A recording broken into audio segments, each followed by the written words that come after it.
It was the only superpower whose money couldn't buy you a cup of coffee outside its own borders. The Soviet ruble, mighty on paper, but as welcome abroad as a KGB agent at a McDonald's. From 1947 right through to 1991, the ruble was locked tighter than the Kremlin's archives. Couldn't exchange it abroad. Couldn't pack it with you on vacation. Couldn't even use it to buy a souvenir matryoshka in Vienna. In fact, foreign embassies in Moscow weren't allowed to touch it, not even for a round of tea. This wasn't just an odd policy, it was pure economic philosophy. The ruble, according to the party, was to remain unsullied by capitalist speculation. No markets, no manipulation, no funny business. But in reality, it was more financial quarantine than financial pride. The ruble existed because the state said so, not because anyone else cared to believe in it. The official exchange rate in 1973, $1 almost equal to 1 ruble, 0.987, if you want to get technical. But try swapping that ruble for $1 on the Moscow street. You'd need 8 of them. By 1990, you'd need 40. The official rate was a work of fiction. The black market, however, never lied. This double life had consequences.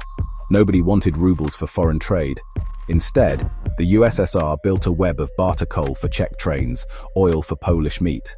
No dollars, no francs, just paperwork. Comcon, the communist trading bloc, even invented a make-believe currency, the transferable ruble. It existed solely in ledgers, with a value that changed depending on who you asked and where you stood. Real money, so-called hard currency, was gold dust. Dollars, Deutschmarks, francs. The Soviet state hunted them like spies. By 1985, more than 80% of the USSR's hard currency came from just 3 things: oil, gas, and metals. If you ran a factory and needed to buy Western machinery, you'd have an easier time getting a pet elephant than $1. Inside the Soviet Union, money split along 2 lines. If you were lucky, a sailor, a diplomat, a world-class chess player, you might get your hands on hard currency. Then you could shop at Beriozka stores, little islands of Western luxury, strictly off limits to the average worker. Want a Japanese tape deck or real Marlboros? Dollars only. Rubles? Don't make them laugh. For everyone else, the ruble was an echo of value. Store shelves, usually bare, savings accounts, full of rubles but nothing to spend them on. The state set prices, but forgot to set supply. Rubles piled up, good for little besides fueling inflation. Try taking rubles abroad, and you'd meet a border guard with a talent for finding hidden dollars. Even Soviet athletes were searched, medals in their pockets, but every sock checked for contraband cash.